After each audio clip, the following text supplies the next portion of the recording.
hoy nos vas a presentar a Fernando Paz, que fundamentalmente es un historiador y tiene un montón de cosas metidas en su cabeza.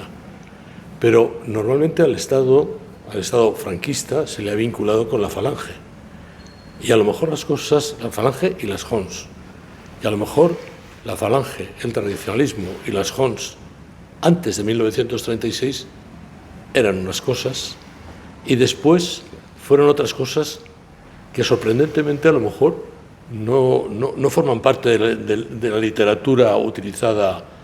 Quizá a lo mejor tenemos alguna oportunidad de sorprendernos, ¿no? Estoy convencido de que das en el clavo. Los conocimientos de Fernando Paz, que demuestra constantemente, porque además de escritor, investigador y conocedor, es divulgador. De hecho, utiliza varios medios modernos, contemporáneos, para llegar a sus lectores y a sus televidentes. Tiene unos conocimientos profundísimos. Y en esta ocasión nos va a hablar de la Falange española tradicionalista y de las Hons. Y lo va a hacer con toda seguridad desde el momento de la creación de la Falange.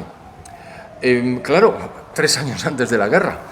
Y no fue lo mismo la Falange de 3 años antes de la guerra que la Falange que estaba directamente imbricada en el régimen, como único partido que revestía la forma de partido, pero no la única fuerza política, porque había otras varias. Y estoy seguro de que nos va a explicar cuáles eran las relaciones entre la Falange y los monárquicos, los tradicionalistas, los católicos y el ejército, que eran fuerzas activas dentro del régimen, y cómo fue evolucionando la Falange a lo largo del tiempo dentro del régimen. 40 años dan para mucho. Y claro, el pragmatismo del jefe del Estado tuvo que obligar a Falange a adoptar distintas posturas a lo largo del tiempo. Y seguro que nos lo cuenta, y tan maravillosamente como siempre. Muy bien, pero ¿y de las Hons y Onésimo Redondo no hubo nada? Lo hubo, pero lo hubo con antelación. A ver, me explico. Franco tuvo muy claro desde el principio que era exigible, y lo iba a imponer, la unidad de todas las fuerzas que respaldaban el alzamiento. Porque lo que no quería es que ocurriera en la parte nacional lo que estaba ocurriendo en la parte del Frente Popular, donde los enfrentamientos intestinos abocaron incluso a una guerra civil en 1937 en Cataluña. Con lo cual, ya Falange Española, por un lado, más los tradicionalistas, integraron la FET, Falange Española Tradicionalista. Y luego las juntas de ofensiva nacional sindicalista fueron integradas también en el mismo equipo, para que no hubiera ningún problema. No fue fácil, se dice muy rápido, pero estoy seguro de que Fernando nos va a explicar cómo funciona aquello, a qué abocó y cómo resultó esa vinculación para que estuviera la Falange, los tradicionalistas y las Hons exactamente en el mismo equipo y jugando a lo mismo. Y de paso dar una lección a lo que pasaba en el otro lado, en el que la partitocracia fue imposible de manejar. Los del otro lado no aprenden. Claro. Así es que les iba a dar igual, pero hubieran podido tomar una lección. Ya. Tienes toda la razón. Me parece que va a ser divertido. Pues Fernando seguro que nos saca de dudas inmediatamente. Currículo brevísimo de Fernando Paz, que es historiador y escritor. Ha publicado una docena de libros, entre los que destacan La neutralidad de Franco, Nuremberg, Juicio al nazismo, Europa bajo los escombros, Despierta, Radiografía de Barbarroja y Ante las murallas del Kremlin. Participa con frecuencia en medios de comunicación y ha sido director de programas en Intereconomía, El Toro TV y 7NN. Y sin más preámbulo, por favor, Fernando, the floor is yours. Bueno, muchísimas gracias a los organizadores, a Felipe, a José Ramón, que me encomendó esta tarea así sencillita de resumir en unos minutos el movimiento nacional.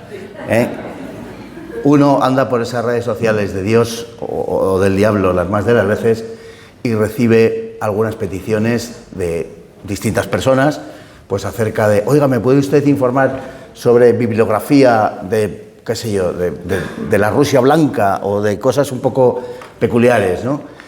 Hubo uno que por el lenguaje que empleaba procedía de Hispanoamérica, que me pidió que por favor le resumiese en los 140 caracteres que tiene un tuit, como ustedes saben, por favor si le podía resumir la Biblia.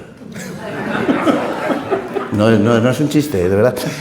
Bueno, me recordó un poco a lo que me pidió José Ramón, pero voy a intentarle. No le voy a dar la misma respuesta que le di a aquel sujeto, por favor.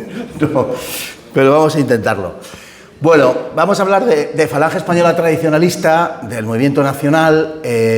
por supuesto, pues bueno, es prácticamente imposible hacerlo de verdad en un tiempo muy tasado, porque el Movimiento Nacional no solamente era una organización política, sino que era una organización que abarcaba un sinfín de aspectos de la vida pública española. Y lo que trataré será, por un lado, de trazar una cierta descripción de tipo cronológico, cómo fue cambiando a lo largo de los años, y por otro lado, pues entrar un poco a desentrañar la naturaleza última y explicar un poco de qué estamos hablando, qué era, en definitiva, el Movimiento Nacional. Bueno, decía que cuando estalló la Guerra Civil en julio del 36, las fuerzas de lo que más adelante sería el bando nacional se hallaban, la verdad que bastante fraccionadas. No tanto o de una forma o no de una forma tan criminalmente enfrentadas como las del bando opuesto, pero lo estaban, y además carecían de recursos de todo tipo. Decía que en el caso de la Falange había sido puesta fuera de la legalidad por orden del gobierno en la primavera del 36, y el jefe nacional, José Antonio Primo de Rivera, había sido detenido el 14 de marzo de ese mes, o sea, de ese año, perdón, del 36, y ya no volvería a ver la calle hasta su fusilamiento 7 meses más tarde. Además de descabezada y desorganizada, Falange se hallaba fuertemente acosada, como digo, por el gobierno y por las fuerzas de izquierda, y se vio reducida a operar en la clandestinidad, todo lo cual pues tuvo una doble consecuencia. Por un lado, a la Falange afluyeron varios miles de jóvenes procedentes de partidos de la derecha conservadora que entendían que a esas alturas no cabía otra salida sino la de la lucha a través de la violencia para sobrevivir, lo que propició un crecimiento descontrolado del partido, por un lado, y por otro lado le privó de una verdadera interlocución desde una mínima posición de fuerza ante quienes preparaban el golpe que habría de derrocar al gobierno de la República. Es decir, que ese descabezamiento de la jefatura de Falange Española de las Jons, conduciría a una sumisión necesariamente del partido a largo plazo al mando militar. Ahora lo veremos. Bueno, funcionalmente la clandestinidad de la Falange también tuvo otro efecto, que no puedo dejar de señalar, que sería palpable una vez que estallara el conflicto, porque las redes establecidas por Falange durante los meses que mediaron entre su ilegalización y el comienzo de la guerra serían decisivas para la formación de lo que luego sería la quinta columna. Una de las razones que explica por qué hubo una quinta columna en la zona del Frente Popular y por qué no la hubo a favor del Frente Popular en la zona nacional es precisamente que la Falange se había visto obligada a pasar a la clandestinidad desde antes del estallido de la guerra, y esas estructuras ya eran preexistentes a la propia guerra. En cualquier caso, las extraordinarias dificultades por las que atravesó la organización desde la detención del jefe nacional hicieron de ella una fuerza, como digo, subordinada al mando militar desde el comienzo de la sublevación. José Antonio se había dado cuenta de esto y antes del 18 de julio había estado intentando negociar para preservar, bueno, en principio, para que el partido dirigiese aquella rebelión contra el gobierno de la República, y luego para preservar la autonomía del partido cuando se vio que, que era imposible cumplimentar la aspiración de que la Falange dirigiese el golpe en el plano político, ¿no? De manera que hacia el mes de junio, a comienzos de junio, cuando José Antonio es llevado a Alicante, él ya, digamos que desde el punto de vista político tiene como máxima aspiración la de preservar esa autonomía de la Falange ante el mando militar. Esta cuestión no es baladí, porque el ejército que se alzaba en origen lo hacía contra el gobierno y no estaba pensando en un cambio de régimen, y menos aún estaba pensando en la instauración de otro régimen novedoso. En general, los militares eran hombres de tendencia conservadora, eran gente de orden, claro, y de patriotismo acrisolado, pero políticamente eran como poco muy ingenuos. A ellos lo único que les interesaba de la Falange era su dinamismo juvenil y su combatividad. En lo demás no tenían el menor interés, y tampoco manifestaban intención alguna de satisfacer las aspiraciones ideológicas falangistas, que al final pues era una fuerza cuyas metas, cuyos objetivos les resultaban las más de las veces incomprensibles, ¿no? Por otro lado, la hegemonía política de cualquier fuerza resultaba inaceptable por cuanto iba en detrimento de las otras fuerzas que también participaban en el alzamiento, y porque en último término la aspiración de los jefes del ejército era profundamente apolítica. Precisamente achacaban a un exceso de politización la situación en la que se encontraba el país. Por tanto, ninguna política, fuese de la orientación que fuese, era bien acogida por ellos. Había llegado la hora de la antipolítica o por lo menos de la apolítica. Y esa condición explica en buena medida el tiempo que habría de llegar de la mano de lo que sería algo más tarde el franquismo, que obviamente entonces no existía, pero que es un reflejo en gran parte de esa mentalidad. La transformación del golpe de Estado en guerra civil, fruto del fracaso del primero, modificó la situación obligando a una reconfiguración del panorama de lo que devino en zona sublevada. De modo al principio imperceptible pero decidido, se caminó en el sentido de ir creando en la zona nacional una sola organización política que unificase a las distintas fuerzas que se habían rebelado contra el Frente Popular. Estallada la guerra, en un principio se permitió la existencia de milicias políticas, tanto de los falangistas como de los carlistas. Las dos organizaciones mantuvieron su independencia relativamente y pudieron continuar con sus actividades mientras aportaban nutridos contingentes a las filas nacionales. Sin embargo, pronto la intromisión del poder militar culminaría en el decreto de abril de 1937. Pero ese decreto no fue, digamos, el estallido de una tormenta en una tarde de verano, algo que nadie podía esperar, sino que había venido el camino jalonado por dos decretos anteriores, uno de septiembre de 1936, del día 28, curiosamente el mismo día que se designa Franco como generalísimo, de una forma, digamos, ya completa, porque había habido primero la reunión del día 21, pero no es hasta el día 28 cuando queda perfilado Franco propiamente como generalísimo, y ese mismo día se publica un decreto en donde se prohíbe toda actividad que signifique inclinación o parcialidad a favor de determinadas ideologías.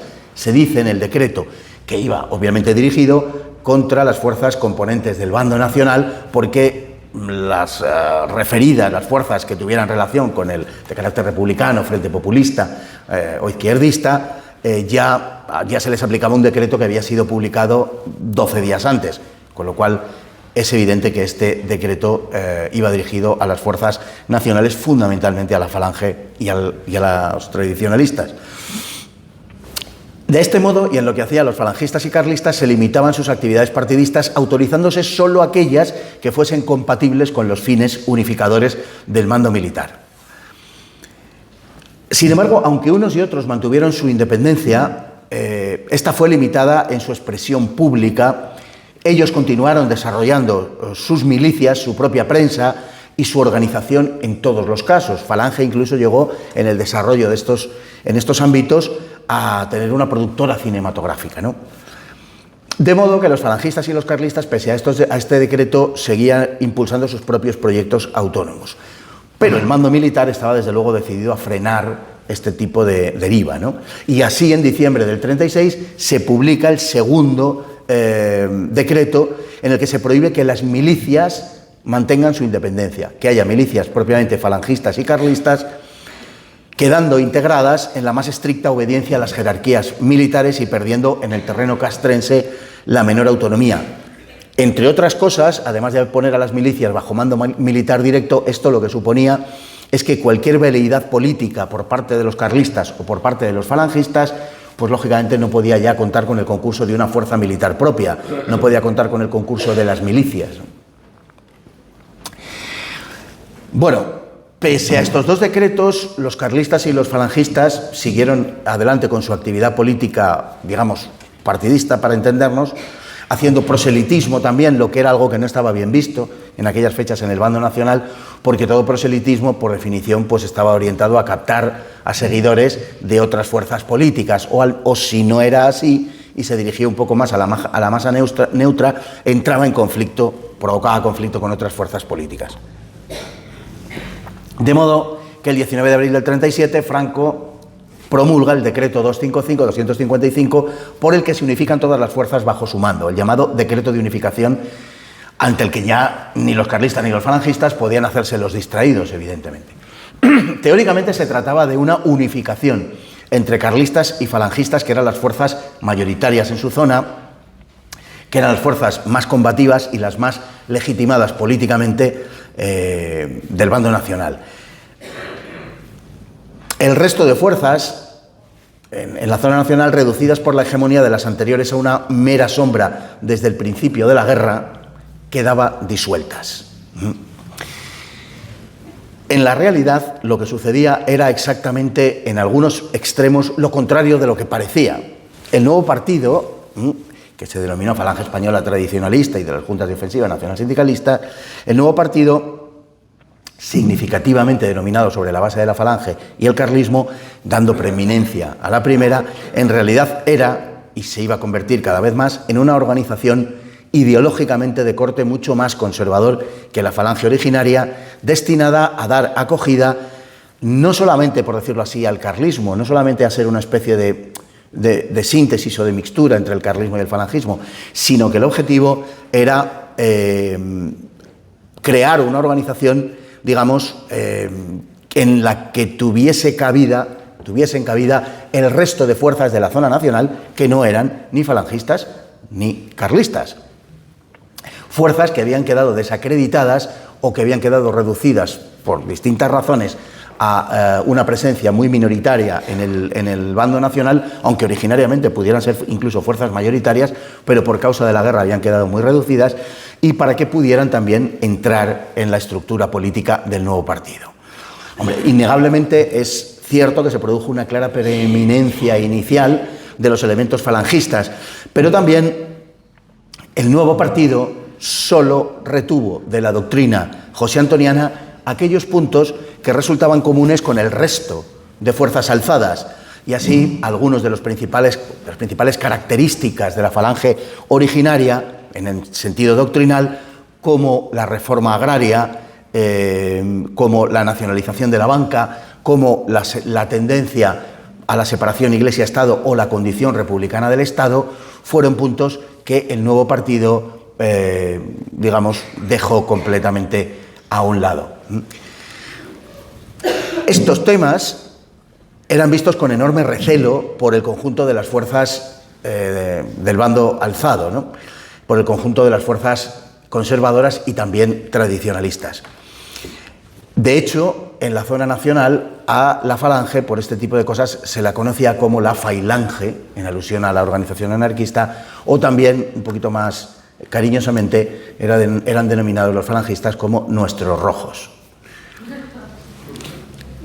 Al mismo tiempo que esto sucedía, por otro lado, la carga social y retórica de la Falange resultaba imprescindible para asumir a la España izquierdista, que conforme avanzaba la guerra iba cayendo, lógicamente, en manos nacionales. De todas formas, era claro que la nueva Falange que nacía ya no estaba en manos de los anteriores dirigentes más auténticamente falangistas. Entre tanto, Franco supo jugar con una cierta ambigüedad, de modo que cada uno de los diferentes grupos políticos que conformaban esa FET creyó que de un modo u otro el generalísimo estaba con ellos, ¿no? Por distintas causas cada uno lo creyó, y los falangistas también lo creyeron. Así que durante mucho tiempo alentaron la esperanza de que el salto dado con el decreto de unificación ponía los resortes del Estado en manos del partido, y nada más lejos de la realidad. En todo caso, esa es una de las razones que explican por qué la unificación no produjo entre las filas falangistas grandes protestas, pese a que es verdad que algunos mostraron pues, un cierto disgusto y hubo algunas resistencias. Ciertamente nunca pasó de unos pocos cientos de falangistas camisas viejas, y prácticamente en los frentes no sucedió absolutamente nada ante el hecho de la unificación, ¿no? Con el paso del tiempo y tras la guerra civil, esos grupos de camisas viejas pondrían sus esperanzas en la victoria del Eje y hasta en la participación española en la guerra, que era, según lo veían, la única fórmula capaz de catapultar a los falangistas al poder. Muchos de esos disidentes falangistas aspiraban a que la postura neutralista de Franco, según se iba enconando, le desacreditara a los ojos de Hitler y que éste optase por instaurar un régimen más acorde a sus objetivos, ¿no? Pero también en esto hay que decirlo, esos camisas viejas se engañaban, porque el Führer alemán siempre prefirió tratar con los dirigentes conservadores de los países europeos que con los fascistas locales, que le tendían a ser más incómodos, o con las fuerzas más próximas a los fascistas locales. Bueno, para entonces, cuando la Segunda Guerra Mundial, digamos, realmente se convierte en mundial, en 1941, la FET y de las Hons ya tenían su propia estructura conocida y lo sería más con el paso del tiempo como movimiento nacional. Vamos a hablar brevemente de la estructura del partido para recordar que la Falange originaria era un partido con muy escasos afiliados y con muy escasa presencia en la política española hasta que estalla la Guerra Civil, o por lo menos hasta febrero de 1936, donde obtiene el 0,7% de los votos expresados en las urnas, ¿no? Resulta muy difícil establecer su número ante las carencias documentales, pero no pasaba en todo caso la afiliación del partido más de unas pocas decenas de miles, difícil de establecer, como digo. Sin embargo, el fiasco electoral de febrero, que recordémoslo aquí, que no está de más, fue un fraude monumental, en la victoria del Frente Popular en las urnas. Digo que el fiasco electoral de febrero y el posterior estallido de la guerra engrosaron las filas de Falange, multiplicando su volumen de un modo relativamente sorprendente, pero en todo caso no dejaba de serlo. A la precariedad del partido desde su mismo nacimiento, como decíamos antes, hay que sumarle su ilegalización y el posterior descabezamiento, por lo que la estructura en general de la Falange antes del 18 de julio era ciertamente pobre. Lo que se creó en abril de 1937 era un partido en muchos sentidos nuevo, que necesitó de una reformulación funcional y una adaptación a su condición de único partido, que no de partido único. Y esto interesa subrayarlo. FET nunca fue un partido único. Luego tendremos ocasión de puntualizarlo un poco más. Fue todo lo más, e incluso esto es dudoso, fue un único partido dentro del régimen. El partido se estructuró en 12 áreas. Brevemente enunciadas fueron, en sus orígenes, educación nacional, prensa y propaganda, sección femenina, justicia y derecho, servicio exterior, obras sociales, servicio de información, sindicatos, organización juvenil, comunicaciones, iniciativas y orientaciones de la obra del Estado y tesorería y administración. El año 39 tuvo lugar una reorganización que constó de 2 delegaciones más, la de excautivos y la de excombatientes, incrementada en 1941 con la creación de la Delegación Nacional de Deportes, pero que menguó el año 45 con la desaparición del servicio exterior, que lo quitaron del medio. En 1957 la estructura fue reducida a 8 áreas: prensa y propaganda, sección femenina, provincias, juventudes, organizaciones, asociaciones. En asociaciones metieron a excautivos y excombatientes, auxilio social y educación física y deportes. Jerárquicamente, FET estaba dirigida por el secretario general del movimiento, de los que hubo 12 a lo largo de 40 años. 2 de ellos repitieron, Raimundo Fernández Cuesta y José Luis de Arrese. Bueno, en realidad 3, porque Solís volvió también, así que habría que decir que fueron realmente 3.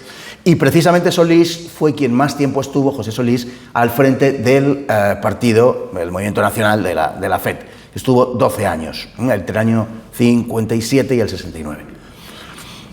Bueno, había un secretario general del movimiento, pero realmente la autoridad última recaía sobre Franco, en su condición de jefe nacional del movimiento desde el año 37, y sobre eso nadie tenía dudas. El secretario general del movimiento tenía la condición y la categoría de ministro y acudía con frecuencia a las convocatorias del Consejo de Ministros. Había de todo, había algunos que eran mucho más partícipes de lo que allí se trataba, y había otros, como era el caso de Arrese, que prácticamente no hablaba en el Consejo de Ministros y, como alguno decía, solo se limitaba a observar y a tomar nota de lo que allí se decía, y luego hablaba en una parte con Franco.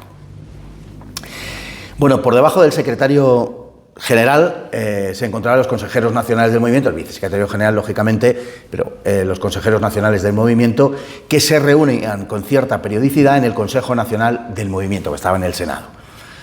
Formaban parte del movimiento nacional todos los cargos públicos y de las administraciones hasta el nivel de alcalde, que debían jurar sus principios, y, en fin, profesores universitarios, miembros de reales academias, etcétera.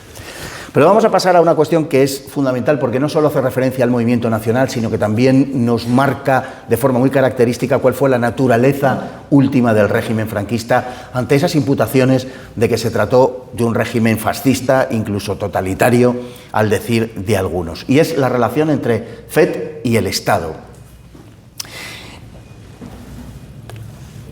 que es un aspecto clave también, a su vez, para entender el papel de FET, del movimiento, en la sociedad española. Bueno, la Falange Española tradicionalista no fue, como se ha pretendido, el partido único de un régimen totalitario, ni de un régimen fascista, ni cosa parecida. Como Ramiro Ledesma había advertido en 1935 en su libro Fascismo en España, por tanto estamos hablando de antes de la guerra, claro, la derecha española era, dejando aparte los aspectos puramente externos, esencialmente antifascista. Y Ramiro tenía toda la razón. La derecha española manifestaba una innegable tendencia autoritaria, lo cual era una característica de la época, porque la izquierda la manifestaba de igual manera o más. Pero la derecha adoptó ciertas formas de lo que Ramiro denominaba la fascistización, que por su propia naturaleza pues solo podía afectar a este tipo de fuerzas. Los fascistas no estaban fascistizados, sencillamente eran fascistas. Lo que sucedió de forma esporádica antes de la guerra y sobre todo durante la guerra, y luego en menor medida en la inmediata posguerra, al calor de las victorias del Eje, fue que esa derecha conservadora adoptó los arreos externos, algunas formas que le asemejaban a los regímenes triunfantes, sin excesivo entusiasmo, todo hay que decirlo, y sobre todo sin comprender lo que verdaderamente era el fascismo. Esa circunstancia hizo parecer que la Falange triunfaba en España, pero no era más que un espejismo. El mando militar, básicamente apolítico desde una perspectiva conservadora, obviamente, invirtió las relaciones que marcaban la naturaleza del poder político en los regímenes fascistas. En España sucedía lo contrario. A este respecto es importante contextualizar: en toda Europa fueron los regímenes conservadores y autoritarios los que detuvieron el ascenso del fascismo, como en Hungría, como en Rumanía, como en Portugal, como en España. Quizás son los ejemplos más concluyentes, pero hay más. Y se convirtieron, en cambio, en regímenes fascistizados. No vamos a explicar ahora esto porque se nos haría muy largo, pero eran regímenes que adoptaban algunos rasgos externos propios del fascismo, en realidad renunciando a la sustancia de este. Era una especie de sucedáneo. Y ahí, finalmente, pues segregando un producto que nada o casi nada tenía que ver con el fascismo. La primera de las características básicas que alejan al franquismo del fascismo es el hecho determinante de que el Estado jamás se puso a las órdenes del partido, sino que sucedió todo lo contrario. El partido estuvo al servicio del Estado, fue encargado por este para la ejecución de determinadas funciones que en no pocos casos redundaban en el alejamiento de FET de las funciones de poder. En un régimen en el que la condición esencial, el objetivo político, era, al menos con claridad durante la segunda parte, la despolitización y la desmovilización, FET jugó el papel de ser la parte del sistema politizada y movilizada para dar salida a las aspiraciones políticas que todas las sociedades albergan en su seno. Suponía una especie de instrumento catártico en el conjunto del régimen que permitía el desfogue de los sectores más militantes. Entre estos, obviamente, se encontraban al principio los camisas viejas, descontentos con la evolución del sistema, pero con el paso de los años y sobre todo en la segunda mitad del franquismo, formaron parte de las organizaciones más caracterizadas, sobre todo del Frente de Juventudes y de la OGE, de la sección femenina y de los sindicatos, no pocos de quienes años más tarde, y frustrada su militancia falangista, apostaron por el aperturismo e incluso engrosaron las filas de otras organizaciones entonces clandestinas que serían protagonistas de la transición años más tarde. FET, además, lejos de marcar el rumbo al Estado, fue modificándose en función de las posiciones que éste tomaba en materia exterior o aceptando, aunque fuese a regañadientes, las decisiones de una política económica que desde 1957 fue inclinándose de un modo inequívoco hacia una liberalización que contradecía los principios esenciales no solo de la originaria Falange, sino incluso de la FET de los primeros tiempos. La Falange de Franco no solo no dirigió el Estado, sino que ni siquiera proveyó al Estado de cuadros políticos falangistas en proporción verdaderamente apreciable. A finales de los años 50, el secretario general, Arrese, calculaba que no pasaba del 5% la influencia de los verdaderos falangistas en la dirección política del Estado. El régimen arbitró una fórmula que no podía engañar a nadie. Para sustituir la escasa influencia falangista, los cuadros de la administración pública tenían que jurar los principios fundamentales del movimiento, algo que constituía apenas un simple formalismo y de lo que nadie esperaba un compromiso real, ¿no? Esa condición de pura mascarada alcanzaría en los años finales del franquismo a la sucesión de la misma jefatura del Estado. Era un pobre sustitutivo de la aspiración falangista de poner al Estado al servicio de la revolución nacional sindicalista. En cuanto al carlismo, que en origen había sido integrado en FET, en teórico pie de igualdad con la Falange, apenas se implicó verdaderamente en el partido. De hecho, la unificación causó una división en las filas tradicionalistas más acusada de la que había producido en la Falange josé-antoniana, ya que FET, en definitiva, tenía una aplastante mayoría de militantes azules a los que tampoco hacía mucha gracia tocarse con la boina roja, lo que era recíproco entre los carlistas al respecto de la camisa azul. No debe pasarse por alto, sin embargo, el que carlistas y falangistas estaban en conversaciones para unificar sus organizaciones, aunque ya hubiéramos visto lo que hubiera sucedido, o al menos encontrar algún tipo de colaboración, desde los últimos meses de 1936. El problema fue que el mando militar se entrometió obligando a esa unificación y frustrando de esta manera para siempre el esfuerzo, digamos, libremente adoptado por unos y otros. Lo cierto, en todo caso, es que los carlistas perdieron mucha fuerza política desde el final mismo de la guerra y aún perderían más con el paso del tiempo. En cuanto a la funcionalidad de la FET, de la Falange Española Tradicionalista, como ya se ha dicho, se propició una identificación en Falange y el régimen, particularmente en los primeros tiempos, los de la Guerra Civil y hasta la segunda mitad de los años 50.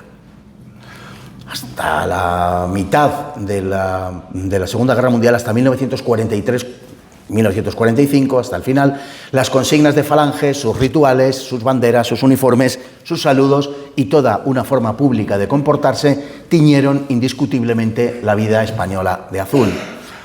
Hay que precisar, con todo, que una parte nada desdeñable de lo que hoy identificamos como falangista apenas puede rastrearse en los años anteriores a la guerra y resultó más bien el fruto de la creación de FET que el de la Falange originaria. FET fue abandonando el nacionalsindicalismo para decantarse por un nacionalcatolicismo que se correspondía mejor con la esencia del régimen. La verdad es que el nacionalsindicalismo apenas había sido definido por los creadores de esa doctrina. La urgencia de la situación política en tiempos de la República dejó poco espacio para la creación teórica de algo así, pero si algo parece claro es que el nacionalsindicalismo no era propiamente una receta ideológica y política limitada al terreno del ordenamiento económico, sino una concepción que abarcaba a toda la organización del Estado. Por eso se hablaba de Estado sindical. Cómo hubiese de articularse no está nada claro, pero la misma formulación nacional-sindicalismo obedecía a un propósito que podríamos llamar en términos ideológicos tercerposicionista, antes que a una idea precisa y absolutamente perfilada. Se trataba de crear una alternativa más allá del marxismo y del capitalismo en lo que José Antonio denominó una síntesis superadora de ambos que era como la pretensión de evitar el mimetismo, por otro lado, de fuerzas extranjeras, estuvo muy presente siempre en el fundador de Falange, y que trató de eludir, sobre todo a partir de un determinado momento, la denominación de la Falange como fascista. Y por supuesto tampoco como nacionalsocialista. José Antonio estaba más inclinado hacia el fascismo italiano. En un principio la Falange josé-antoniana sí se denomina fascista sin demasiados problemas, pero a partir de finales de 1934 abandona esa denominación y pasa a rechazarla incluso abiertamente, ¿no?, en algunos casos. Otra razón para explicar el término de nacionalsindicalismo lo constituía el propósito de atraer a las masas obreras al partido.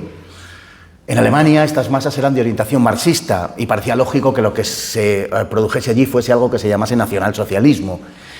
Pero en España, en función de que la CNT constituía el principal sindicato y la principal fuerza movilizada en España, pues se prefirió el término nacionalsindicalista, que originalmente procedía también del fascismo italiano. Además, al contrario de lo que sucedía en el caso de las organizaciones marxistas, los líderes falangistas consideraban que el sindicalismo cenetista, el sindicalismo de la CNT, obedecía a un genuino impulso peculiarmente español, por lo que el internacionalismo bastante elemental del anarquismo, que había parasitado a la CNT, pues podría ser fácilmente reemplazado por un espíritu nacional. Como quiera que sea, la falta de definición y de precisión del proyecto nacionalsindicalista facilitó la confusión por la vía de reducirlo a una dimensión meramente económica al principio y más tarde incluso simplemente laboral. De la formulación original del nacionalsindicalismo como una articulación del Estado abiertamente anticapitalista, se pasó sin aparente alteración a una versión corporativista, en una especie de reedición del sistema fascista italiano que consistía en otorgar al Estado el papel de mediador en las relaciones entre el capital y el trabajo, algo que ya había sido rechazado explícitamente por José Antonio. Sin embargo, los camisas viejas que desempeñaban cargos en el Estado lo aceptaron como algo propio y aún lo defendieron, como sucedió en los casos de Fernández Cuesta y de José Luis de Arrese. Era, desde luego, todo un síntoma. Los saludos rituales, los himnos y la doctrina misma decayeron con bastante rapidez al final de la Segunda Guerra Mundial. Para entonces la Falange ya había completado la función de absorción de las aspiraciones de la izquierda social en la nueva España nacional, algo que Franco comprendió como esencial desde el principio. Además, aunque con las debidas cautelas, FET servía de válvula de escape al dinamismo juvenil y al de las clases trabajadoras que antes de la guerra se habían orientado en otro sentido. Permitía alentar una aspiración revolucionaria en un contexto interno esencialmente conservador. Las propuestas en este sentido, como la de Enrique Sotomayor, creador del Frente de Juventudes, o la de Gerardo Salvador Merino en el terreno sindical, fueron más radicales que lo que finalmente devinieron dichas organizaciones. En el mismo sentido hay que interpretar el culto a la figura de José Antonio, que se dio ya desde la segunda mitad de la guerra de forma generalizada en zona nacional. José Antonio había sido un líder político sin duda prestigioso durante los años de la Segunda República. Su juventud, su empuje, su prestancia personal y la originalidad de su propuesta política habían atraído poderosamente a sectores minoritarios, pero significativos de la vida pública española. Sus intervenciones en el Parlamento eran escuchadas con atención incluso por sus más declarados adversarios. Y no pocas veces había sufrido el rechazo de las derechas que le acusaban de tendencias socialistas en el terreno social. José Antonio había sido ante todo un capitán de juventudes. La inmensa mayoría de sus seguidores eran jóvenes, incluso extremadamente jóvenes, y él había aceptado gustoso la idea de que nadie mayor de 45 años debería tener responsabilidades públicas en el Estado Nacional Sindicalista. Una característica de la Falange era su naturaleza generacional. La apelación a la juventud desempeñaba una función también de transversalidad social e ideológica.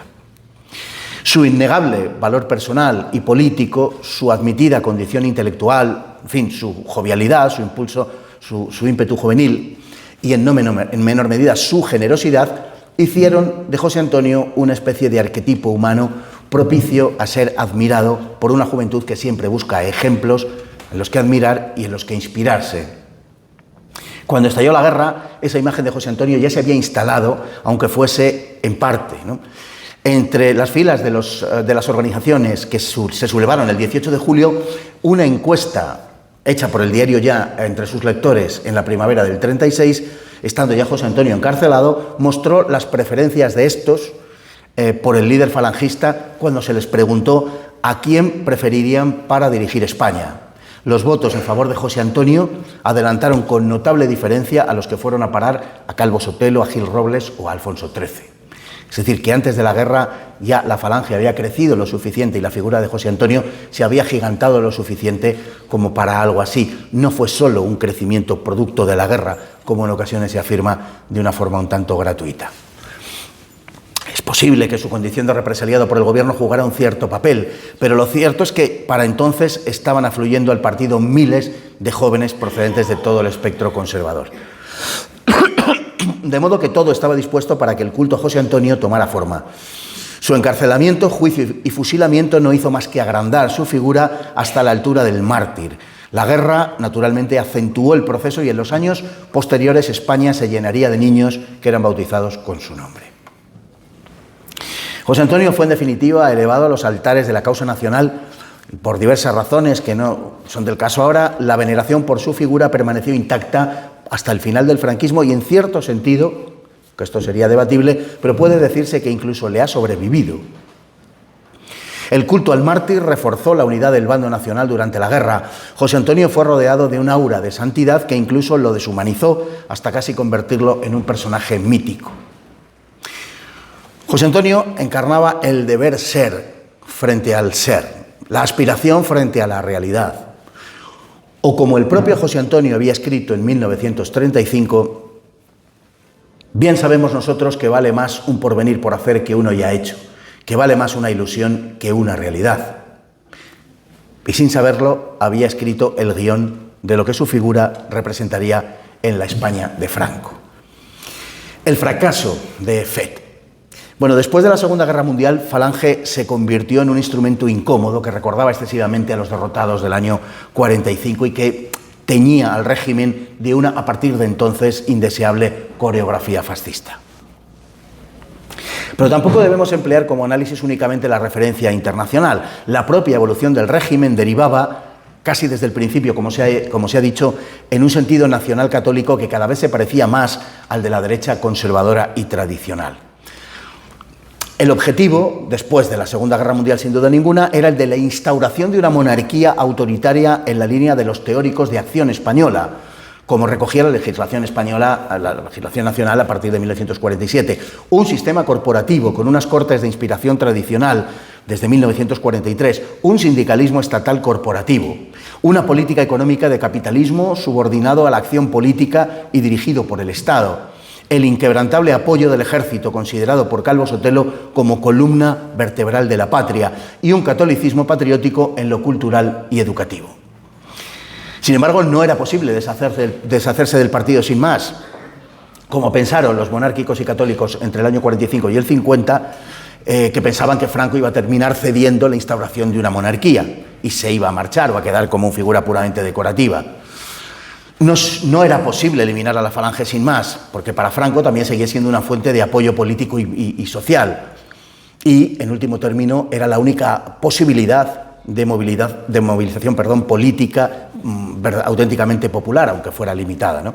Además, no puede olvidarse que la Falange controlaba los sindicatos, lo que tenía una importancia enorme para la paz social y que encuadraba a la juventud encauzando la posible y más pronto o más tarde segura protesta juvenil en una línea que al menos no fuese dañina para el régimen.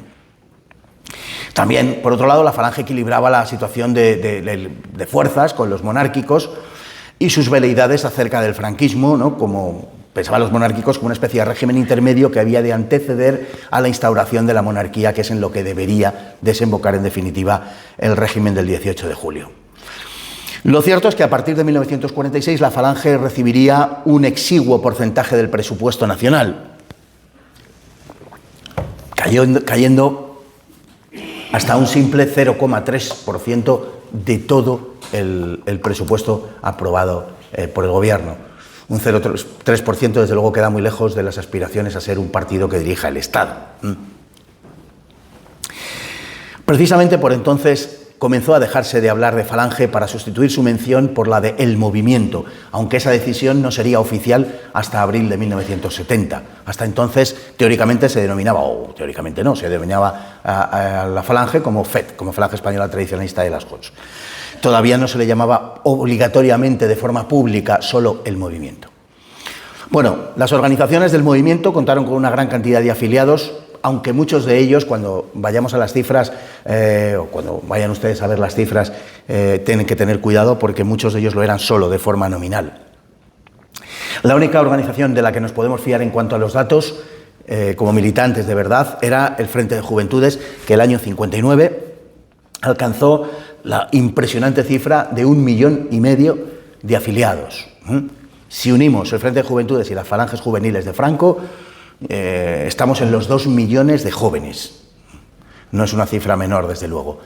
El CEU, por su parte, era la única organización estudiantil legal desde septiembre del 39 en que se obligó a los estudiantes católicos y tradicionalistas a integrarse en el CEU. La enseñanza era un terreno donde el falangismo era especialmente pujante, ya desde la época de la República, en comparación con la pequeña presencia que tenía el partido en la vida pública española. En cambio, en las universidades la presencia del CEU era verdaderamente muy notable. A comienzos del año 36 se calcula que el CEU tenía unos 10.000 afiliados. Es ciertamente muchísimo, teniendo en cuenta, por un lado, la población universitaria española y, por otro lado, la cantidad de militantes de Falange que había. Desde el curso 43-44 se hizo obligatoria la pertenencia al sindicato para los estudiantes universitarios y en general también para pedir becas, ¿no? El CEU, sin embargo, que parecía una vía muy prometedora para obtener, como cantera política evidentemente y profesional, pero también para obtener una influencia en la política española de verdad, fue sometido al Frente de Juventudes. La resultante de eso fue que el perfil del CEU se vino abajo, el perfil más revolucionario se vino abajo con bastante prontitud. Fue perdiendo fuerza y adquiriendo una característica cada vez más burocrática, lo cual pues, le iba alejando de las aspiraciones más típicamente estudiantiles, precisamente en un momento en que la población universitaria española pues no dejaba de crecer. Además, el CEU chocaba con la pretensión de los profesores conservadores de preservar sus espacios como propios, inquietos ante la intromisión del CEU en las aulas y sobre todo en sus cátedras, que interpretaban como una interferencia intolerable y como un insoportable intervencionismo. No solamente el CEU pretendía dirigir políticamente la universidad, sino también dictar el horizonte cultural, artístico, científico, en fin, de la universidad española. Tuvo una gran actividad literaria, publicó numerosas revistas y, pues ahí tenemos obras como el TEU, el Teatro Español Universitario, del que salieron la mayor parte de esos actores que vemos en las películas españolas de los años 60, 70 e incluso 80, pues, y hasta posteriormente, y que son, yo creo que del agrado de casi todos, pues salieron del TEU en su inmensa mayoría, ¿no? Tenía también secciones de deporte, de cines, comedores, bibliotecas, en fin, tengo que ir abreviando. Pero al régimen del CEU lo que le interesaba básicamente era el control político y burocrático, y aquello condujo finalmente a la esterilidad del propio CEU. De hecho, pese a la heterodoxia que el CEU representaba en el conjunto del régimen, a mediados de los años 50 ya eran muchos los estudiantes que se abstenían de participar e incluso formaban algunas organizaciones al margen del propio Sindicato Español Universitario, y comenzó a hacerse presente una oposición al régimen a través de la oposición al CEU. Fue determinante a ese respecto una manifestación que tuvo lugar a comienzos de 1954, yo creo que en enero, si no recuerdo mal, enero-febrero del 54, de una movilización del CEU donde consiguió que una gran cantidad de estudiantes fuesen a protestar a la embajada británica por la cuestión de Gibraltar y, el gobierno les lanzó la policía en su peor versión, que se comportó con una brutalidad notable contra aquellos estudiantes falangistas, en definitiva, o movilizados por los falangistas, y ahí hubo un momento, digamos, de ruptura entre los estudiantes y el régimen. Además, 2 años después se produjeron los conocidos hechos del 9 de febrero, con enfrentamientos entre los militantes falangistas del SEU y algunos grupos de la oposición, un disparo en la cabeza a un estudiante que casi muere, no murió afortunadamente, pero estuvo muy cerca, y aquello tensionó enormemente toda la universidad española. Bueno, quede por lo menos apuntado, ¿no? El SEU murió fruto de la falta de visión del régimen, que creyó que el control de los alumnos debía ser la tarea básica. Aquel lema de estudiantes a estudiar, que se popularizaría más tarde, pues mostraba toda la incomprensión del régimen ante las pulsiones políticas de muchos sectores de la vida española. En definitiva, el objetivo falangista de formar a las élites políticas e intelectuales españolas fue preterido en favor de objetivos políticos de mucho menor alcance.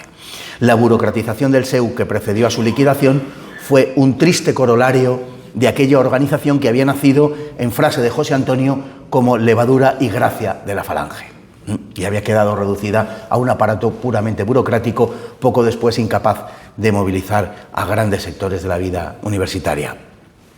En fin, tenemos a la sección femenina, que se convirtió en la organización monopolística de la actividad política de las mujeres, y que incluso logró apropiarse de la rama femenina del Frente de Juventudes, lo cual era verdaderamente impensable, porque recordemos que el Frente de Juventudes era la obra predilecta del régimen, en palabras de Franco.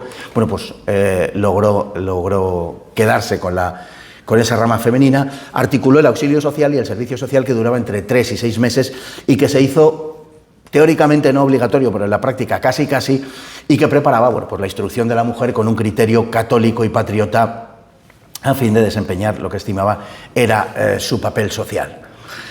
Es característico de la FED que se celebrase solo un Consejo Nacional en toda su historia, que tuvo lugar en octubre de 1953, a los 20 años de la fundación de la Falange por José Antonio.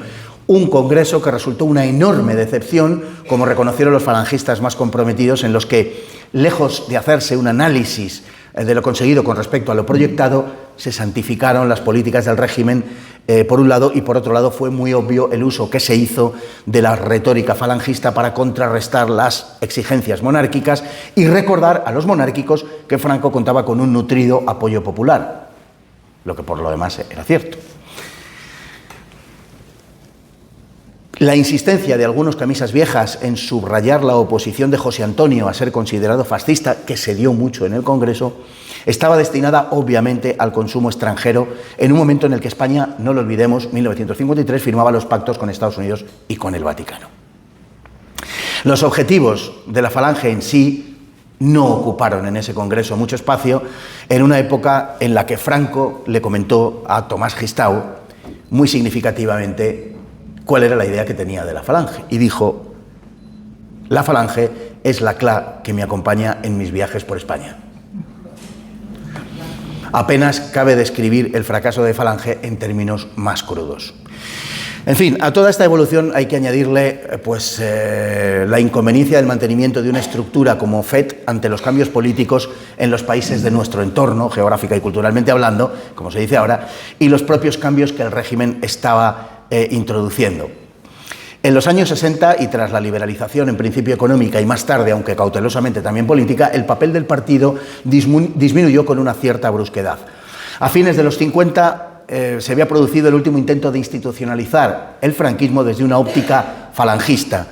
Arrese, tras ser nombrado secretario general del movimiento en febrero del 56, sustituyendo a Fernández Cuesta, no había logrado convencer a Franco de dicha necesidad de institucionalizar el régimen en una clave falangista. Un discurso pronunciado en Valladolid en febrero del 57 sembró la alarma al anunciar Arrese que, dijo literalmente, muchas de nuestras aspiraciones revolucionarias están pendientes de realizar, porque la sociedad que nos circunda tiene mucho de injusta y mucho de sucia. Bueno, era recuperar los viejos perfiles joseantonianos que parecían resucitar, pero pues las voces procedentes de los sectores monárquicos, militares y católicos hicieron llegar su malestar y preocupación a Franco. Franco terminó por archivar el proyecto de institucionalizar el franquismo, el régimen, en clave falangista y, en fin, Arrese sería reemplazado en muy poco tiempo por José Solís.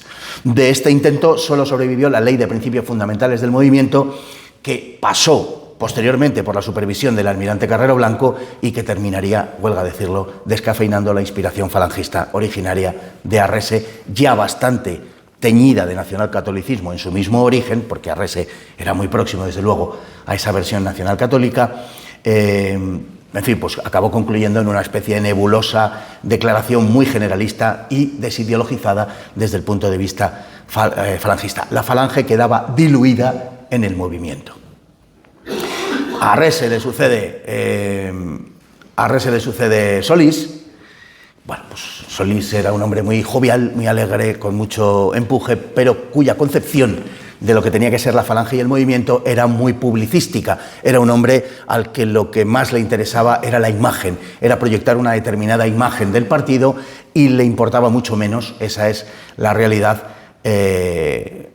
la sustancia, ¿no? Es muy importante el paso de Solís porque supuso verdaderamente el fin de la falange como tal, si no el fin del movimiento, que en gran medida también, desde luego, el fin de la falange. Puso en marcha una serie de proyectos aperturistas que además no le compraron, no le aceptaron, y tuvo un enorme impacto político el propio Solís en el conjunto del franquismo, bueno, pues porque confiaba en que Franco tenía en él pensaba que Franco tenía en él una confianza ilimitada, y Franco podía tener confianza ciertamente grande en algunas personas, pero en ninguno ilimitada, tampoco en Solís. Solís se ganó el rechazo de los tecnócratas y de Carrero Blanco, con los que estaba abiertamente enemistados, y también se posicionó contra la sucesión como Juan Carlos, la sucesión de Franco, Juan Carlos como a título de rey, ¿no? Que Solís trató por todos los modos, digamos, de obstaculizar. De hecho, hizo una maniobra aprovechando el caso Matesa, un escándalo de corrupción en el que salpicaba de construcción, que salpicaba a algunos ministros ligados al Opus Dei, y como Solís controlaba la prensa del movimiento, pues no es que diera rienda suelta a las informaciones, es que animó a que se publicaran las informaciones en los términos más crudos, en una maniobra para quitarse de en medio, hombre, no a Carrero, que era imposible, pero por lo menos sí a los tecnócratas que venían impulsados por Carrero. Bueno, la consecuencia de todo aquello fue que quien salió del gobierno fue Solís, y Fraga, por cierto, y en cambio el Opus Dei aumentó su presencia, constituyendo aquello que se llamó el año 69 el gobierno monocolor. Por otro lado, a Solís tampoco le apoyaban los falangistas, digamos, más puros para entendernos, ¿no?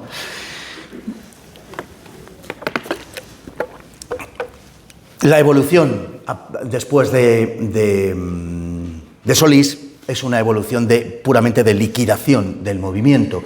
De hecho, cuando el movimiento se deja de llamar Falange, como decíamos antes, en abril de 1970, para pasar a denominarse movimiento, ya habían surgido antes, pero salieron a la luz pública una serie de grupos, en general relativamente marginales, pero también con una cierta presencia, grupos falangistas, grupos nacionalsindicalistas, que ya podían autodenominarse como tales, no estando en el movimiento, puesto que el movimiento había rechazado esa denominación de falange, ¿no?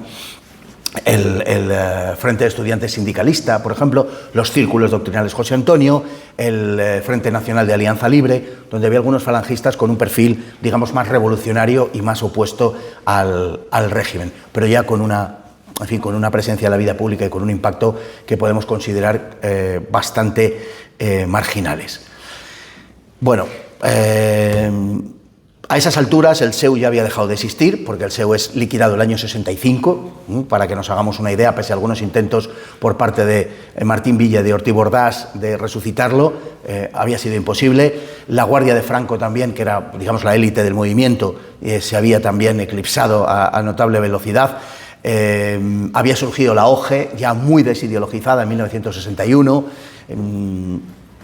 y en abril del 70, como decimos, desaparece la FED para pasar a existir el movimiento. Claro, que se nombre secretario general del movimiento a Torcuato Fernández Miranda, que cuando se lo dijeron se quedó como al que recibe una pedrada diciendo, ¿y yo por qué? Sí, porque era casi una maldición.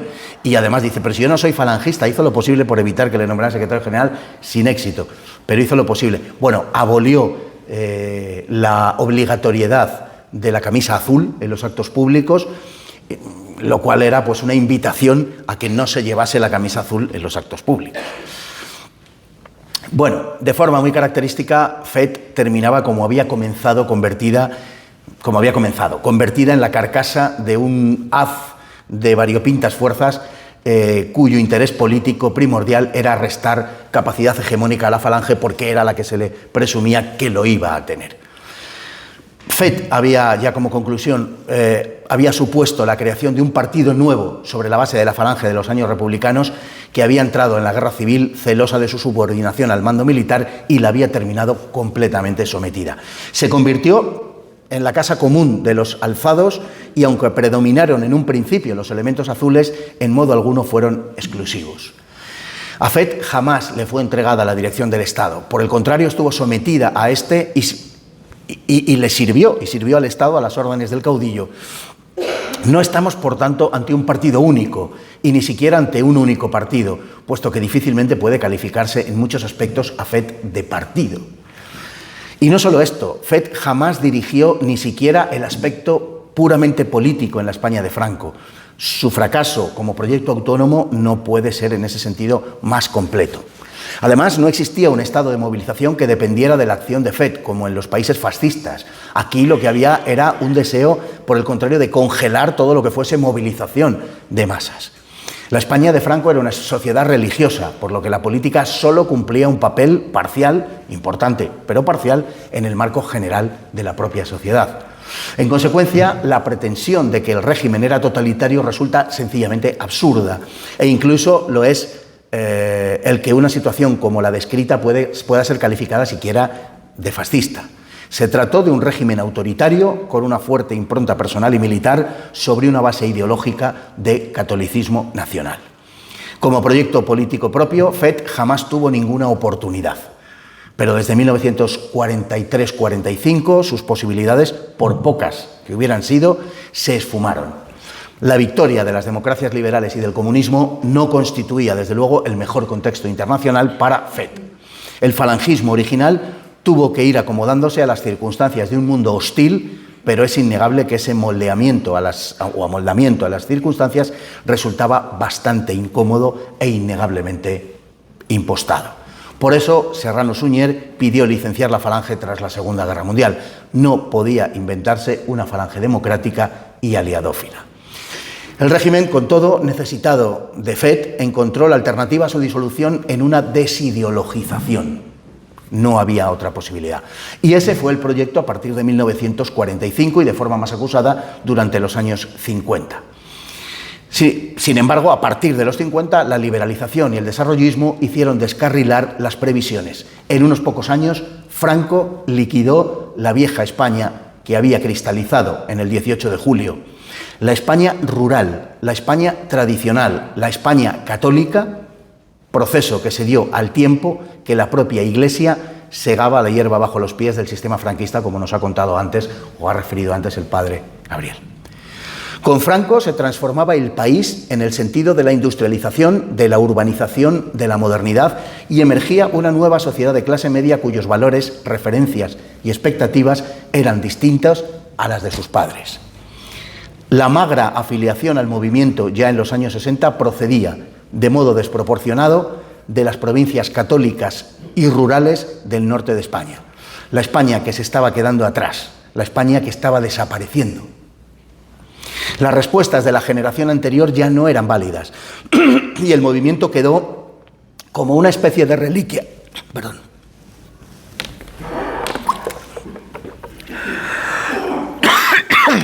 Decía, no puedo hablar. Me he quedado sin voz. ¿Quieres que lea?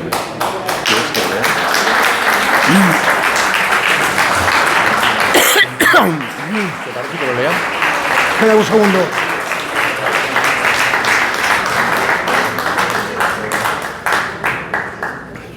No puedo hablar. ¿Quieres que lo haga yo? Encantado, Voy a ver. No puedo. No puedes. Estás terminando, te queda nada, simplemente la despedida. Si quieres, como quedan los párrafos.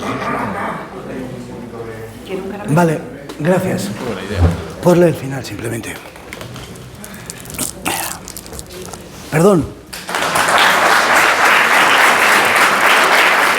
reflexión final.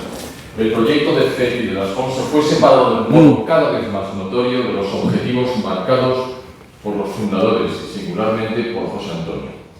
Sobre eso no cabe duda. Ni se llevó a cabo la revolución nacional sindicalista, ni se creó un Estado sindical. En ese sentido es evidente que la Falange fracasó y fue utilizada para fines que no le eran propios. Pero el proyecto falangista, en última instancia, sostenía tales supuestos ideológicos no por un simple prurito dogmático, sino porque los creía el camino más eficaz para la modernización de España y la generación de una sociedad más justa. La idea falangista no era la de conquistar el poder como un objetivo en sí mismo. José Antonio había dicho en alguna ocasión que tras tomar el poder, al hacer la revolución, habría que disolver la Falange. La Falange fue concebida como un instrumento al servicio de la integridad patria, de la justicia, de su bienestar y su prosperidad. Como instrumento, como partido político, tan solo había cumplido una función subordinada, ciertamente, pero teniendo en cuenta que durante el franquismo se produjo la mayor transformación social de la historia de España, y dado el porcentaje de responsabilidad que en esa transformación tuvo la Falange, sobre todo en el terreno social, puede hacer un balance final bastante satisfactorio. Nacida con vocación de servir a España, ese servicio, incluso a costa del sacrificio de negarse a sí misma, es su mejor mención en la hoja de servicios que la Falange puede exhibir ante la historia. Muchas gracias.